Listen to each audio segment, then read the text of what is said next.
bir değişim. Şimdi gayet sürmek gibi veyahut da hop bulmak gibi. Bakalım. Bunda ing takısını nasıl ekleyeceğiz? E düşecek, i olacak. Çok önemli bir şey değil bu. E olunca mesela dance kelimesi, dance fiili. Çift yazılan birkaç tane fiilimiz var. O tahtada görmüş olduğunuz gibi swim, run ve cut. 3 tane. Çok fazla değil zaten. O yüzden bunları da aklınızda tutun. Tamam mı? Bu 3 tane aklınızda tutun.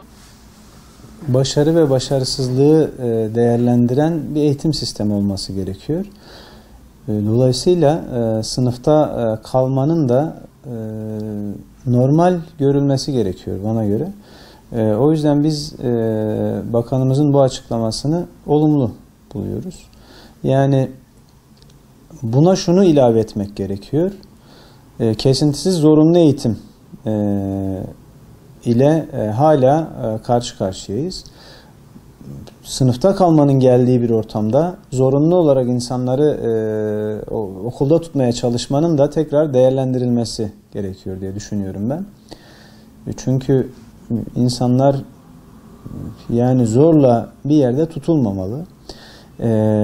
Bizim özellikle 28 Şubat sürecinde karşı karşıya kaldığımız zorunlu eğitim bir zulme dönüştürülmüştü. Özellikle kesintisiz zorunlu 8 yıllık eğitime geçilince Türkiye'de ciddi bir ara eleman sıkıntısı ortaya çıktı. Bu durum hala devam ediyor.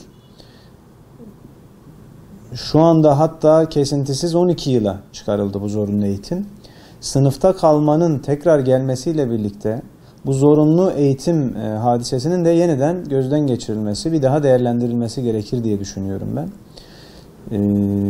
Bir de ders sayısının azaltılması söz konusu. Şimdi bununla ilgili henüz detay bir bilgi açıklanmadı bakanlık tarafından.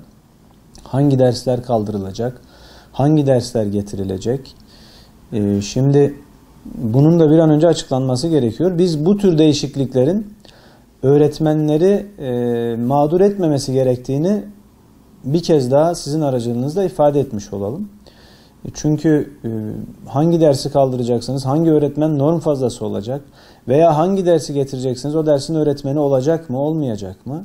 Yani bir norm sıkıntısıyla karşı karşıya kalınmaması gerekiyor. Düzenlemeler, değişiklikler yapılırken mutlaka bunların da göz önünde bulundurulması gerekir diye düşünüyorum.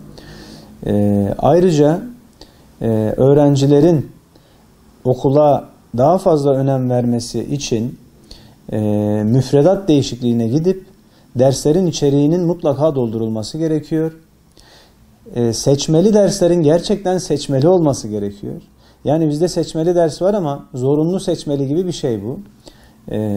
Yani o yüzden norm ihtiyacının mutlaka giderilmesi, öğretmen ihtiyacının mutlaka giderilmesi ve yeni atamaların hızlıca yapılıp göreve başlatılması gerekiyor.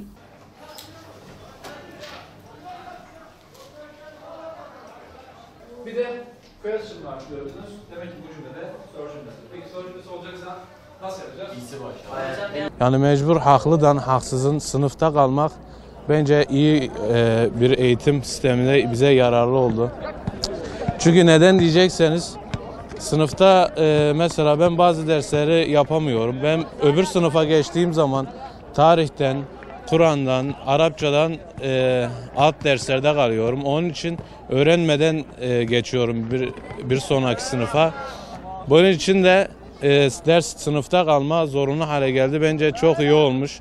Çünkü bir öğrenci tam bir dersi öğrenmeden başka bir sınıfa geçiyor, sınıf atlıyor. Onun için de yani geçmemesi daha doğru. Çok güzel bir uygulama olmuş. Onun için Milli Eğitim Bakanlığımıza teşekkür ediyoruz. Bu cümleleri şimdi biz yapacağız. İlkini kim yapmak istiyor? Gerçekten gel. Dur sen yapsın. Şimdi bu uygulama güzel bir uygulama. Bana göre şöyle iyi bir uygulama. Bazı yönleri de kötü bir şey. Çünkü nasıl bir kötü bir şey olacak? Adam mesela ben sözelci bir öğrenciyim. Ben matematikten yapamıyorum ama matematik yapamadığım için sınıfta kalmak zoruma gider mi? Gider. Ama şöyle de bir şey var. Alttan beri ilk tabandan 9. sınıftan beri ben bu eğitim tam bir sıkı şekilde alacak olsaydım ama ben bu 12. sınıf öğrencisi olarak bu matematiği belki de şimdi şu an yapmış olacaktım. Belki de üniversite sınavına girdiğimde daha iyi bir sonuca neden olacaktım. Bence güzel bir uygulama ama tabii ki de 9. sınıftan düzenli bir şekilde yapılması gerekiyor. Bir şey olması lazımdı. Bize gelip kalkıp da bugün 12. sınıftan sonra yapılırsa bir geriye kalmaz zaten. İnşallah da güzel bir uygulama olur. Siz olun, çabuk.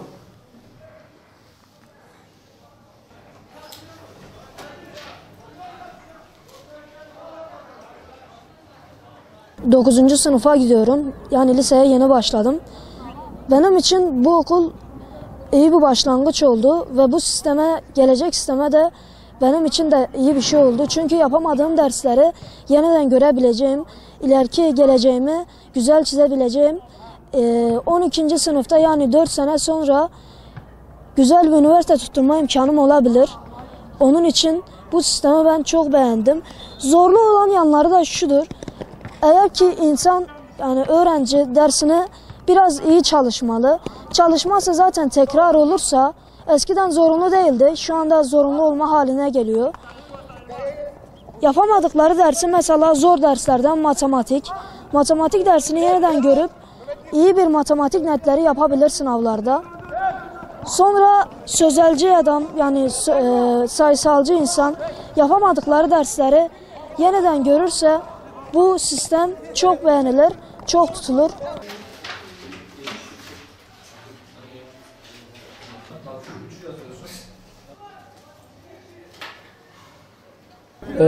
Eğitim sisteminde sınıfta kalma olmalı mı olmamalı? Olmalı ve olmamalı şeklinde öğrenci zaten kendini ileri seviyede görebilir. O yüzden yani kalsa da ilerisini kötü olacağını düşünen bir öğrenci için pek bir şey fayda etmeyecek. Kalmaması durumunda da belki düzelme gibi bir imkanı olabilir. Zaten yani öğrenci kalacağını belli eder her halükarda. Ben kalma yönündeyim.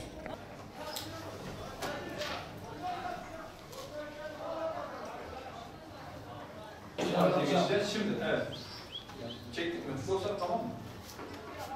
Şimdi yine aynı şekilde burada yazmış olan karşılıklı yazmış olan kelimelerimizi düz cümle haline ya da soru ve soru haline çektik mi hocam?